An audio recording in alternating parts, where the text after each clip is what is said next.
ጃጊሶ ሰላም የጃጊሶ ቤተሰቦች፣ በዛሬው ፊልማችን ላይ የፍቅርን ኃያልነት፣ የብቸኝነትን ክፋት፣ የቅናትን መርዛማነት እንዲሁም የሰውን የፍላጎት ጥግ ፋር ኖርዝ በተሰኘ ፊልም ላይ ባጭሩ እንመለከታለን። ሙሉ ፊልሙን በቴሌግራም ቻናላችንና በዲስክሪፕሽኑ ላይ ታገኙታላችሁ። በኮመንት ለምታደርጉት ተሳትፏችሁ ትልቅ አክብሮት አለኝ። እንደተለመደው ላይክ፣ ሼር፣ ሰብስክራይብ እና ኮመንት እያደረጋችሁ ተከታተሉኝ።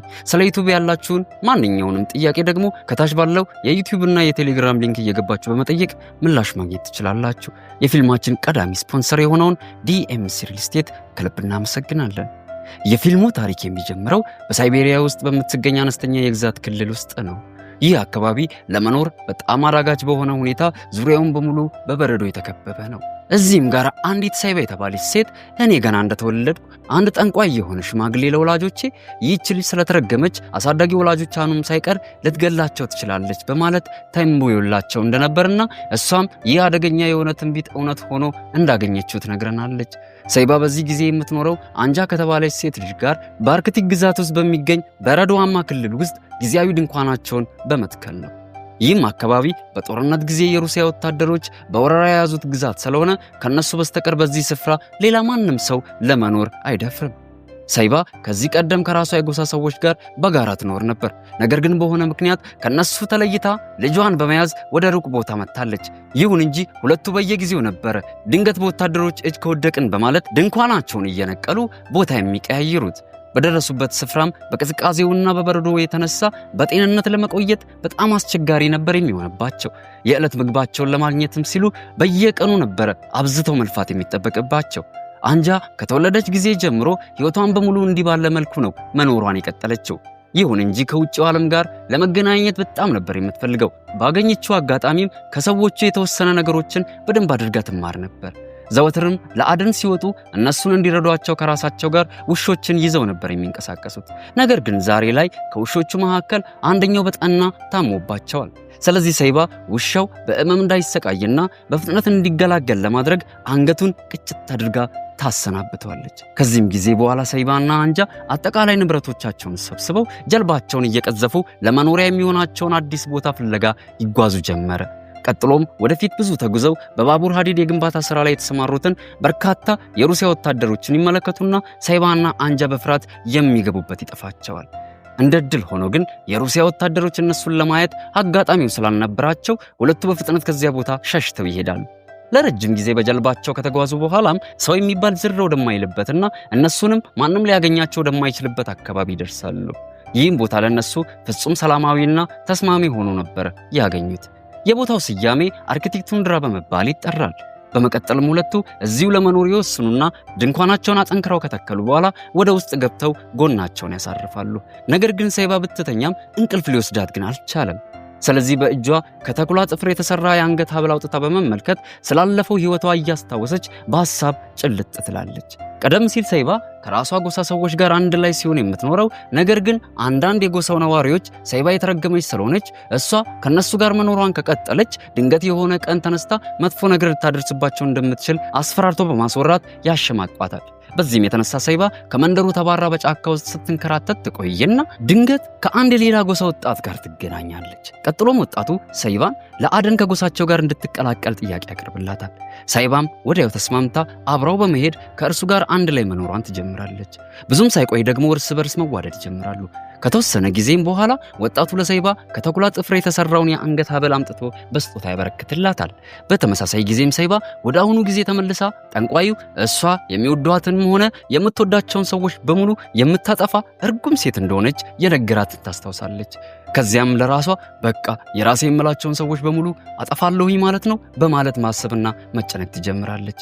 በማግስቱ ሳይባ ከውሻዋ ጋር ሆና ወደ አደን ስትወጣ ድንገት ከፊት ለፊቷ በጣም የተጎዳ ሰው ትመለከታለች። ሰውነቱ በቅዝቃዜ ድርቅ ብሎ በረዶ ሲሆንበት በረሃብ ደግሞ ሊሞት ተዳርሷል። ድንገት እግሩ ክዶት ይወድቅና ራሱንም ይስታል። ሳይባን በጥንቃቄ የስለት መሳሪያ በእጇ ይዛ በቀስታ ወደ ሰውየው ትቀርባለች። ቢያረፍዱም ቢዘገዩም ዛሬም ወርቃማ ዕድል አለ። ሁሌም በአዲስ ነገር የምንታወቀው ዲኤምሲ በመሃል ለቡ መብራት ኃይል እያስገነባ ነው ካለው እጅግ ዘመናዊ መንደር ላይ ብዙዎችን የቤት ባለቤት ማድረጋችን ይታወቃል። እርሶም በጭራሽ ረፍዷል ብለው እንዳይሰጉ ዛሬ ከዚህ መንደራችን ላይ የመጨረሻውንና ወደ ተራራ እይታ ያለውን ብሎክ በማይታመን የዋጋ ቅናሽ የድርሻውን ቤት ከዲኤምሲ ሪል ስቴት ይሸምቱ እንሎታለን። በዚህ ብሎክ ላይ ከስቱዲዮ እስከ ባለ 4 መኝታ የሚያገኙ ሲሆን በ8% ቅድመ ክፍያ ብቻ የቤት ባለቤት መሆን ይችላሉ። ቀድሞ ለሚመጡ ጥቂት ደንበኞች እስከ 30% የሚሆን ልዩ ቅናሽ ያዘጋጀን ሲሆን 40/60 የባንክ ብድር ተጠቅመው ቤቶን በእጁ ያስገቡ። ለበለጠ መረጃ በ0920 2036 96 ላይ ይደውሉ። ደርሳም ሰውየው ራሱን እንደሳተ ከተገነዘበች በኋላ በፍጥነት ንብረቶቹን መስረቅ ትጀምራለች። ነገር ግን ከመሄዷ በፊት ሰውየው ወደ ንቃተ ህሊናው ይመለስና እግሯን በመያዝ እያጣጣረ እርዳታዋን ይጠይቃታል። ሳይባ ይህን ጊዜ ልትገለው ነበር ያሰበችው። ነገር ግን ሳይታወቃት ታዝንለትና ከወደቀበት አንስታው ወደ ድንኳናቸው ተወስደዋለች። ይሁን እንጂ ሰውየው ወደ ድንኳኑ ገና ሳይደርስ ነበረ በድጋሚ ራሱን ስቶ የወደቀው። ሳይባም ቁስሎቹን በማከም መንከባከቧን ትቀጥላለች። በዚህም ጊዜ ሳይባ የሰውየውን ዕቃ መመርመር ስትጀምር ካርታና አንድ ራዲዮ ታገኛለች። ከትንሽ ቆይታም በኋላ አንጃ ከሄደችበት ተመልሳ መጣ ሰውየውን እንዳየችው በጣም በመገረም ይህ ሰው ደግሞ ማን ነው ስትል ትጠይቃታለች። ሳይባም እኔ እንኳን ማን እንደሆነ በእርግጥ አላውቅም፣ ድንገት ነው ለአደን በወጣውበት በጣም ተጎድቶ ስለነበር ተዳክሞ ከፊት ለፊቴ ወድቆ ራሱን የሳተው። እኔ ደግሞ በፍጥነት ሄጄ ወደዚህ ባላመጣው ኖሮ ወዲያው ነበር እዚያው በወደቀበት የሚሞተው በማለት ትመልስላታለች። ከተወሰነም ጊዜ በኋላ ሰውየው ወደ ንቃተ ህሊና ይመለስና ስሜ ሎኪ ይባላል ብሎ ያስተዋውቃቸዋል። በዚህም ጊዜ አንጃ ሳይባ ስላዳነች በጣም እድለኛ ነህ፣ ምክንያቱም እኛ ማንንም ሰው በቀላሉ አናምንም ነበር በማለት ትነግረዋለች። ማታ ላይ አንጃ ቆንጆ ሾርባ አዘጋጅታ በማምጣት ተሰጠዋለች። በመቀጠልም ከፊቱ ቁጭ በማለት ትኩር ብላ ሎኪን ትመለከተዋለች። ምክንያቱም አንጃ ወንድ ልጅን በቅርበት ስታይ ይህ የመጀመሪያ ጊዜዋ ነበር። ከጥቂት ቀናት በኋላም ሎኪ ሙሉ በሙሉ ጤነኛ እንደሆነ ከአንጃና ከሳይባ ጋር ተያይዞ በጀልባ ላይ ሆኖ ለአደን ይወጣል። ቀጥሎም ለሁለቱ እኔ በእናንተ ምክንያት ነው በህይወት ያለሁት፣ ታዲያ ይህን ውለታችሁን እንዴት ነው የመመለስላችሁ በማለት ይጠይቃቸዋል። ሳይባም ቀበል አድርጋ የሆነ ነገር ሲያስፈልገን እንነግርሃለን ብላ ትመልስለታለች። አንጃ ግን ፍጥን ብላ በፈገግታ አጋዘን አድና አምጣለን ደስ ይለናል ብላ ትጠይቀዋለች። ሎኪም በደስታ ችግር የለውም በማንኛውም ጊዜ አጋዘን ካገኘው አድኛ አመጣላቸዋለሁ በማለት ቃል ይገባላቸዋል። ከዚያም ከጀልባው ላይ ወርደው የበረዶ ግግር ወደ ሞላበት ስፍራ ሄደው የሚታደን እንስሳ ይመለከታል። ሳይባን በጀግንነት ካደነችው በኋላ ወደ ድንኳናቸው ተመልሰው ይመጣሉ። ምሽት ላይም ሳይባና አንጃ የእንስሳውን ስጋ እየቆረጡ በጥሬው መብላት ይጀምራሉ። ምክንያቱም ሳይባ ከጎሳ ሰዎቿ ጋር በምትኖር ጊዜ ስጋን በዚህ መንገድ ነበረ መብላትን የተማረችው። ይሁን እንጂ ሎኪ ግን ይህ ነገር ለሱ በጣም ነውር ሆኖ ነበር የታየው። ስለዚህ ስጋውን በእሳት አብስሎት መብላት ይጀምራል። ከዚያም በኋላ ሎኪ የግል ራዲዮውን አምጥቶ በአንጃ ፊት ሙዚቃ በመክፈት ያስገርማታል። አንጃና ሳይባም ሬዲዮ ሲመለከቱ ለመጀመሪያ ጊዜ ስለሆነና ሙዚቃውንም አድምጠው በጣም ጥሩ ስሜት ስለተሰማቸው እጅግ ነበረ ደስ የተሰኙት። ሳይባ ለዓመታት ብቻዋን ስለሆነ የኖረችው ሎኪን በቅርበት ተመልክታው ወደሱ መሳብ ጀምራለች። በመቀጠልም ሎኪ አንተ ግን እንዴት ወደዚህ ልትመጣ ቻልክ በማለት ተጠይቋለች። ሎኪም ለጥያቄዋ ምላሽ እየሰጠ ከዕለታት አንድ ቀን የሩሲያ ወታደሮች ወደ መንደራችን መጥተው እኔን ጨምሮ የተወሰኑ ወንዶችን በግዴታ አግተው ለጉልበት ሥራ ወሰዱን። እኔም እዚያ ስሰራ ቆይቼ ልክ ድንገት እድሉን እንዳገኘው አምልጬ ጠፋው። ከዚያም ለብዙ ቀናት ያለ ምግብና ያለ ውሃ ስቅበዘበዝ ከረምኩ። ፈጣሪ ትረፍ ሲለኝም አንቺን አግኝቼ ሕይወቴን አተረፍኩ። ከሳይባ ቀድመው የሩሲያ ወታደሮች ቢያገኙኝ ኖሮ ይገሉኝ ነበር በማለት ይገልጽላቸዋል። ይህንንም እንደሰማች ሳይባ ልክ ቅዝቃዜው ሲቀንስ ከዚህ ስፍራ መሄድ አለብህ፣ እስከዚያው ድረስ ግን እዚሁ ከኛ ጋር መቆየት ትችላለህ ትለዋለች። ይህንንም ለማለት የተገደደችው በሎኪ ምክንያት ችግር ውስጥ እንገባለን ብላ ስለፈራሽ ነበር። በዚህ በኩል ደግሞ ሎኪ ለአንጃ ቆንጆና ጠንካራ ወንድ መስሎ ስለታያት ወደ እሱ መሳብ ጀምራለች።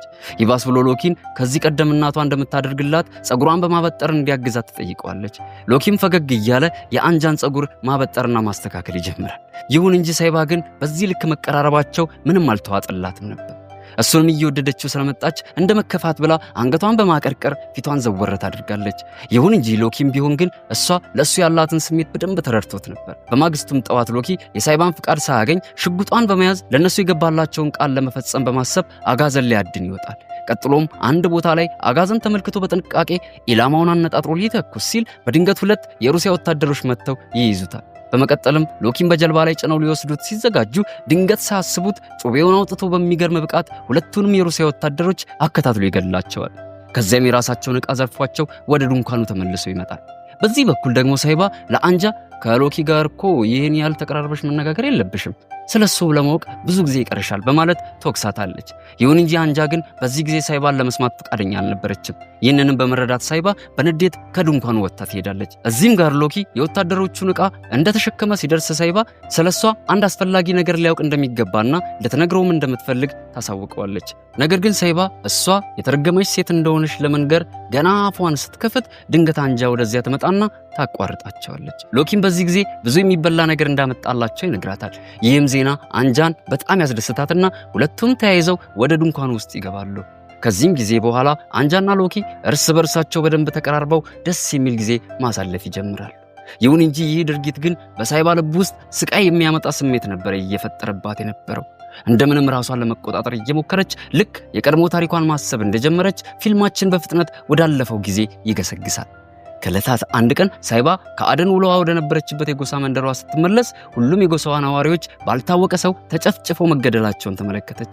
ይህን አሰቃቂ ግድያ ከተመለከተች በኋላም ሳይባ ውስጧ በሐዘን ተሰባብሮ ወደ ውስጥ ስትዘልቅ እንዳጋጣሚ ሆኖ ፍቅረኛዋ ከሩቅ በገመድ በታሰረበት ቦታ ሳይሞት በሕይወት መኖሩን ታስተውላለች። ወደሱም ልትቀርብ ስትል ሳይባን ተመልክቶ በምልክት እንድትደበቅና በቶሎ እንድትሸሽ ይነግራታል። ሳይባም ወዲያው ምክሩን ተቀብላ ተደበቀች። ምክንያቱም ሁሉንም የመንደሩን ሰዎች የገደሉት የሩሲያ ወታደሮች አሁን ድረስ ከፍቅረኛው አጠገብ ርቀው አልሄዱም ነበር። በመቀጠልም አንድ ወታደር ወደ ሳይባ የወንድ ፍቅረኛ በመምጣት ጉሮሮውን በስለት በጣት ሱት ይገለውና በሳይባ አይን ፊት ለፊት ተሰቃይቶ እንዲሞት ያደርገዋል። እሷም ይህን እያየች አምርራ ማልቀስ ትጀምራለች። ቀጥሎም ለማምለጥ ስትሞክር ወታደሮቹ ይመለከቷትና ተከታትለው ይይዟታል። ከያዟትም በኋላ ፍቅረኛዋን የገደለው ያ ክፉ ወታደር አስተኝቶ አገላብጦ ይደፍራትና በስቃይ ውስጥ እያለች ትቷት ይሄዳል። በመቀጠልም ሳይባ ወደ ፍቅረኛዋ ተመለሳ ትመጣና ገመዱን እየፈታችለት እቅፍ አድርገው ማልቀስ ትጀምራለች። የእጁንም ገመድ ለመፍታት ስትሞክር ገመዱን ከዚህ በፊት ለመቁረጥ በድብቅ የያዘውን ጩቤ በእጁ ላይ መኖሩን ተመለከተች። ፍቅረኛዋ በጩቤው ገመዱን ከመቁረጡ በፊት ነበር የሩሲያ ወታደሩ ቀድሞ የገደለው።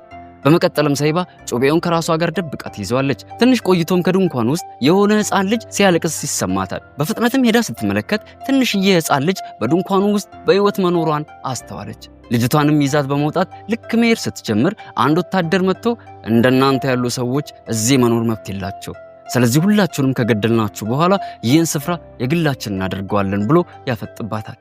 እሷም ይህን እንደሰማች እነዚህ ሰዎች ይህን ሁሉ ግድያና ጭፍጨፋ የሚያካሂዱት የአካባቢውን የተፈጥሮ ሀብት አጠቃሎ ለመያዝ እንደሆነ ተረዳች። ቀጥሎም ወታደሩ ለሳይባ የመውጫ መንገዱ ጠፍቶናል፣ ስለዚህ አንቺ ወደ ዋናው መንገድ ከመራሽን አንቺንና ይህችን ሕፃን ልጅ በሕይወት እንተዋቸዋለን በማለት ስምምነት ያቀርብላታል። ሳይባም ስምምነቱን በመቀበል ወደ ዋና መንገዱ ልትመራቸው ትስማማለች። ከዚያም እሷን ወታደሮች በገመድ አስረው እየጎተቱ የበረዶ ግግሩን በማቋረጥ ላይ ሳሉ ድንገት ሳይባ ገመዱን በጩቤ ትቆርጥባቸውና ወታደሮቹን በሙሉ እየጎተተች ወደ ገደል ውስጥ አስገብታ ገላ ትጨርሳቸዋለች። ከዚህም ክስተት በኋላ ሳይባ ልጅቷን ወስዳ ታሳድጋታለች። ያቺም ሕፃን ልጅ አንጃ ነበረች። ይህም ማለት አንጃ የሳይባ እውነተኛ ልጅ አይደለችም ማለት ነው። ይህም በእንዲህ እንዳለ ትዕይንት ወደ አሁኑ ጊዜ ይመለስና ሳይባ ይህን ሁሉ የኋላ ታሪኳን አስታውሳ አይኖቿ በእንባ ሲሞሉ እንመለከታለን። ቀናትም ቀስ በቀስ ልክ እንደ ጅረት ያልፉና አንጃና ሎኪ ከበፊቱ በበለጠ ሁኔታ እጅግ ተቀራርበው የጋራ ጊዜ ማሳለፋቸው ይቀጥላሉ። ሁለቱም ዘወትር እየተላፉ እየተሳሳቁ እየተቀላለዱና በይበልጥ እየተቀራረቡ ይመጣሉ። ይሁን እንጂ ነገራቸው ለሳይባ ግን ፈጽሞ የእግር እሳት ነበር የሆነባት። ሁለቱ የሚሆኑትን ነገር ባየች ቁጥር ሳይባ በጣም ነበር የምትቀናባቸው። ሳይባ ከምንም በላይ ደግሞ የፈራችው ሎኪ አንጃን ከሷ ጉያ ነጥቆ እንደሚወስድባት ሲሰማት ነበር። ከዕለታት አንድ ቀንም ሎኪ ለአንጃ ለምንድነው አንቺና ሳይባ በዚህ ስፍራ ብቻችሁን ለመኖር የፈለጋችሁት ብሎ ይጠይቃታል። አንጃም ቀለል አድርጋ ሳይባ ከሰዎች ጋር መኖርን በፍጹም አትወድም፣ ምናልባት የሆነ የምትፈራው ነገር ሳይኖር አይቀርም። በዚያ ላይ ደግሞ የሩሲያ ወታደሮችን በመሸሽ ምክንያት በየጊዜው ከአንድ ቦታ ወደ ሌላኛው ቦታ በመዘዋወር እንደክማለን በማለት ትመልስለታለች። ማታ ላይም አንጃና ሎኪ ተቀራርበው በፍቅር ሲነጋገሩ ሳይባ ስሜቷን መቆጣጠር ስላልቻለች በዝምታ ሽጉጧን ከተቀመጠበት አንስታው ለአደን ትወጣለች። ልክ እሷ ወጥታ መሄዷን ሲመለከቱ አንጃና ሎኪ በጣም ደስተኞች ይሆናሉ። ጊዜውንም በመጠቀም እስኪጠግቡ ድረስ በነፃነት መነጫጨት ይጀምራሉ። በማግስቱም ሎኪ ለሁለቱ የገባላቸውን ቃል ለመፈጸም በማሰብ ማልዶ ለአደን ይወጣል። እድልም ይቀናውና ነጭ አጋዘን ተመልክቶ በተሳካ ሁኔታ አድኖ ይመለሳል። ይህንንም ሲመለከቱ አንጃና ሳይባ በጣም ደስተኞች ይሆናሉ። በእንዲህም አይነት ሁኔታ ጥቂት ወራትን ያሳልፉና የአንጃና የሎኪ የፍቅር ሁኔታ እየጠነከረ ይመጣል። ሁለቱ በነበራቸው የፍቅር ግንኙነት በጣም ደስተኞች ስለነበሩ አንጃ እርጉዝ ትሆናለች።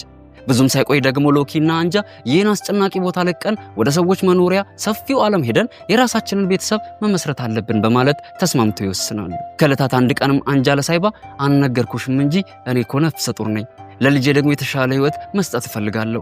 ስለዚህ እኔና ሎኪ ይህን ስፍራ ለቀን ለዘላለም መሄድን ወስነናል በማለት ታስደነግጣታለች።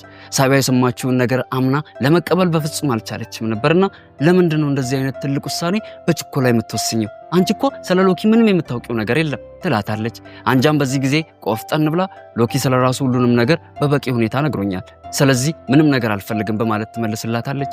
ይሁን እንጂ ሳይባ ግን ይህን በመስማቷ ልቧ ነበር እንደ ሸክላ ስብርብርብር ያለባት። ከዚህም በኋላ ሳይባ ብቸኛ እንደምትሆን ስለገባት ከዚያች ቅስፈት አንስታ ከአንጃ ጋር ምንም አይነት ንግግር ላለማድረግ ወሰነች። ይህንንም ተከትሎ አንጃና ሎኪ ጊዜው ሲደርስ ቦታውን ለቀው ለመውጣት ንብረቶቻቸውን እየሰበሰቡ መዘጋጀት ይጀምራሉ። ነገር ግን አንጃ ሳይባ በጣም እንዳዘነችባት ስትመለከት ይከፋትና ወደ እሷ ቀረብ ብላ ከኛ ጋር መምጣት ትፈልጊያለሽ እንዴ ብላ ትጠይቃታለች። ሳይባ ግን ለዚህ ጥያቄዋ ከዝምታ ውጭ ምንም አይነት ምላሽ አልሰጠቻትም። ማታ ላይም ሎኪ እነሱን ለብቻቸውን ትቷቸው ብቻውን ለአደን ይወጣል። በዚህም አጋጣሚ ሳይባ አንጃን በእርጋታ እንደ ስንብትም ቢሆን ጸጉርሽና በጥሬ እንዳስተካክልልሽ አትፈልጊም ብላ በፍቅር ትጠይቃታለች። አንጃም ደስ እያላት ወደ እርሷ ትመጣና ውስጧ ቁጥጥ ብላ ትቀመጣለች። በዚህም ጊዜ ሳይባ ጸጉሯን አበጥራው በቆንጆ ሁኔታ ታሲዝላትና ድንገት አንጃ ባላሰበችበት ቅስፈት ልክ እንደ ውሻው አንገቷን ቀሽታ ትገለታለች። በስመ አብ! ይህን ክስተት በፍጹም ያልጠበኩት ነው በእውነት። ሳይባ ይህን ሁሉ ነገር ለማድረግ የወሰነችው አንጃን በጣም መጥላት ስለጀመረች ነበር። ምክንያቱም አንጃ ቆንጆና ወጣት ሴት በመሆኗ የተነሳ ሎኪ አንድም ቀን ቢሆን ወደ ሳይባ ዞር ብሎ እንኳን አይቶ አያውቅም ነበር። ስለዚህ ሳይባ አሁን ላይ እሷን በመግደሏ ምንም አይነት የጸጸት ስሜት በፊቷ ላይ አይስተዋልም። ሳይባ ለብዙ ዓመታት የኖረችው ያለ አጋር ብቻዋን ሲሆን ሎኪን ልክ እንዳየችው ነበር ከሱ ጋር አዲስ ህይወትን ለመጀመር ህልም ያለመችው። ይሁን እንጂ እሷ ከሎኪ ጋር አዲስ ህይወት ለመጀመር ስትናፍቅ፣ ሎኪ ግን በተቃራኒው አንጃን እንጂ እሷን አልፈለጋትም ነበር። ጭራሽ ይባስ ብሎ ሁለቱም ከዚህ ቦታ ለቀው ለመሄድ እየተዘጋጁ ነው። ይህም ከሆነ ደግሞ ሳይባ ለዘላለም ብቻዋን ትቀራለች ማለት ነው። ስለዚህ ይህን ሁሉ ነገር ስታስብ ሳይባ ውስጧ በቅናት በንዴትና በከባድ ፍርሃት ተናውጦባት ልቧን በማደንደን አእምሯ ምንም አይነት ነገር አላመዛዝንልሽ ይላታል። በዚህም ምክንያት ነው ይህን አስከፊ እርምጃ የወሰደችባት። በመቀጠልም ሳይባ የአንጃን የፊት ቆዳ በስለት ቢላ በመታገዝ በጥንቃቄ ትገፈውና ለራሷ የፊት ማስክ ታዘጋጃለች። ቀጥሎም የአንጃን ልብስ በመልበስ ራሷን ልክ እንደ አንጃ አድርጋ በማዘገጃጀት ሽር ጉድ ማለት ትጀምራለች። ሳይባ ይህን ሁሉ ማድረግ የፈለገችው ሎኪ ሲመጣ እሷን አንጃ ናት ብሎ በማመን የሚያፈቅራት ስለመሰላት ነበር። ከቆይታም በኋላ ሎኪ ከአደን ተመልሶ ሳይባ አንጃ ስለመሰለችው አብሯት ተኝቶ ፍቅር ለመስራት መዘጋጀት ይጀምራል። ሳይባን በቻለችው አቅም ሎኪ እውነቱን እንዳያውቅባት ለማድረግ ጥረት ታደርግ ነበር። በድንገት ግን ተሳስታ በጣም እኮ ነው የማፈቅርህ በማለት ድምጿን ታሰማዋለች። በዚህም ጊዜ ሎኪ ድምጿን ልክ እንደሰማ በጣም ተጠራጠረ። ስለዚህ ፊቷን ትኩር ብሎ ሲመለከት ይቆይና ወዲያው በእጆቹ የፊቷን ቆዳ መዳበስ ይጀምራል። ከዚያም ልክ ቆዳዋ ከፊቷ ላይ እየተገፈፈ መሸሽ ሲጀምር አብራው የተኛችው ሴት አንጃ እንዳልሆነችና አንጃንም ደግሞ በጭካኔ ገድላት ቆዳዋን እንደገፈፈቻት ተገንዝቦ በድንጋጤ የሚገባበት ይጠፋዋል። በዚህም ጊዜ ሎኪ በጣም ተደናግጦ ከድንኳኑ ዘሎ ይወጣና ለዘላለም ቦታውን ጥሎት ይጠፋል። ሳይባም ድንኳን ውስጥ ለብቻዋን ባለችበት አምርራ ማልቀሷን ትቀጥላለች። ይህም ሁኔታዋ የሚያሳየው አንድ ሰው የብቸኝነት የቅናትና በሰው የመገለል ህመምና ስቃዩ ከልክ በላይ ሲሆንበት ምን ያህል እብድና አጥፊ ሊሆን እንደሚችል ያሳየናል። ሳይባ በስቃይ ማልቀሷን ስትቀጥል ፊልማችንም ይጠናቀቃል። ከዚህ በኋላ ሳይባ ምን ሊገጥማት ይችላል የሚለውን ራሳችሁ መገመት ትችላላችሁ። የምሰራላችሁን ፊልሞች አይታችሁ ለምትሰጡኝ ኮሜንቶች በጣም ደስተኛ እንደሆንኩ ላሳውቃችሁ ፈልጋለሁ። ዛሬም በኮሜንት የምትሉኝን ነገር ለመስማት በጣም ጓጉቻለሁ። ለነበረን አሪፍ ቆይታ ከልብ አመሰግናለሁ። ላይክ፣ ሼር፣ ኮሜንት፣ ሰብስክራይብ በፍጹም እንዳይረሳ። ቀጣይ በሌላ ተወዳጅ ፊልም ተመልሰን እንገናኛለን። እስከዚያው ድረስ ታዲያ ሳምንቱ የእናንተ ይሁን። ጃጊሶ ፊልሞች ሁለተኛ